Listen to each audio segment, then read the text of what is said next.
How does an air compressor work? Simple. Motor, tension belt, compressor, 1 cylinder, 2 cylinder, 3 cylinder, 1 stage, 2 stage.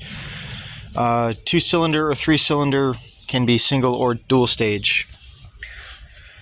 Dual stage is when they compound each other. So this big one right here would then lead into this. Well, this big one right here would lead into this smaller one, compressing it further, getting more air pressure faster. More cylinders means higher CFM, cubic feet per minute, more, which means more volume of air. Basically, it's like a fire hose versus a garden hose. And the in-between for that is your different CFM ratings. And that comes right up here, usually, or in this general line on one of these plates. Comes over through here into one of these check valves. Right here, I have it into a ball rotor. I think this is a brass, like built-in, like rotary ball valve for quick connecting if I need extra volume. This is a check valve. This only allows air to go in this way, hence the little, come on, focus,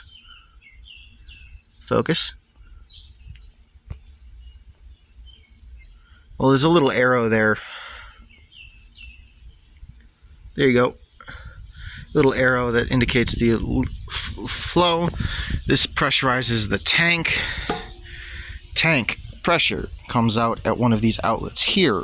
This is a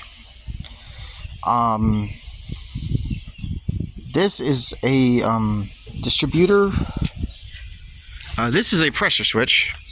This takes power in and switches it on and off depending on whether the amount of PSI in this tank, pounds per square inch, or bar if you're in a metric country.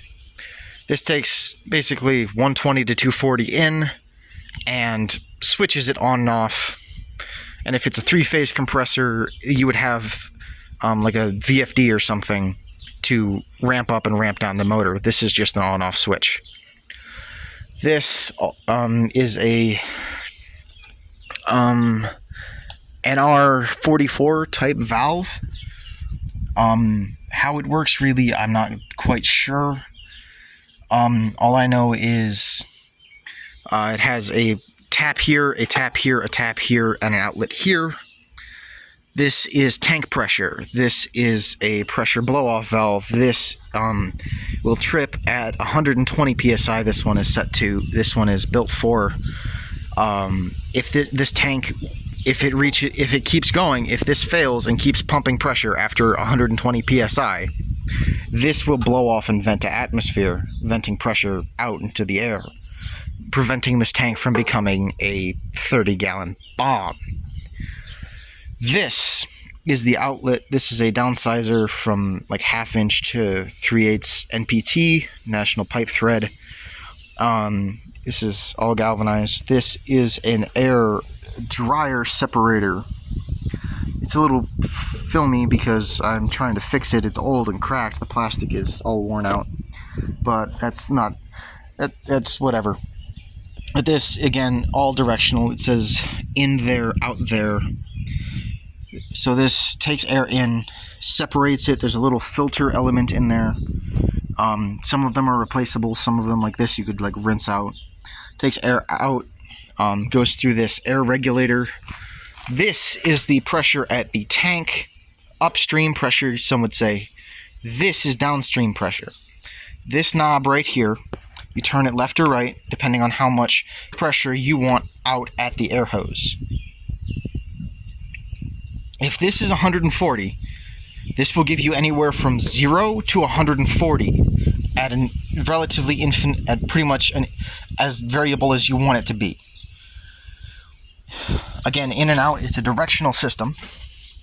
This is just a rotary, ball valve. It's a little old and gummy, but you know it does the trick. This is a 3/8 to quarter NPT right angle adapter, a T high flow fitting for high volume, regular brass, both Milton style, in Milton industrial style, not Milton brand, but Milton industrial style couplers. Pretty standard. That's this one right up here. These are some cheaper ones. I'd love to get some more Miltons, but they're a little expensive. But yeah, really, all of this is pretty simple. This is all done in galvanized like water pipe. You can do this in copper, stainless steel, or brass, as well as this galvanized. You could do it in black iron pipe, like gas pipe. Personally, I like brass, but that's just me. But all of them work pretty good. Fair warning, copper, you have to solder it together, so it's more susceptible to cracking and leaking if you mess with it often. But it also is infinitely variable, much like any of these. You just don't have to thread it, you just have to cut it, chamfer it, and solder it. This is a drain valve. Comes off from the bottom of the tank at a right angle to this pipe, and this is just, again, a ball valve. The feet, the isolation feet, usually these are bolted to the ground on some sort of like rubber puck, or like hockey pucks, but this is freestanding on 2x8s. It's layered together for moving because it lives outside. And yeah, I don't think there's anything else. Bigger tanks, like the one in the back of the garage there, I can show you if you want to see, have multiple outlets.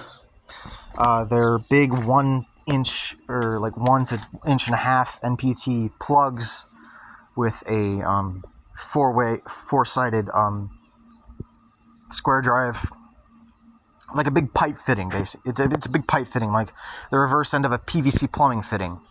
It takes one of those, or it might be like a PVC thing but made of steel. They're big, they're cool.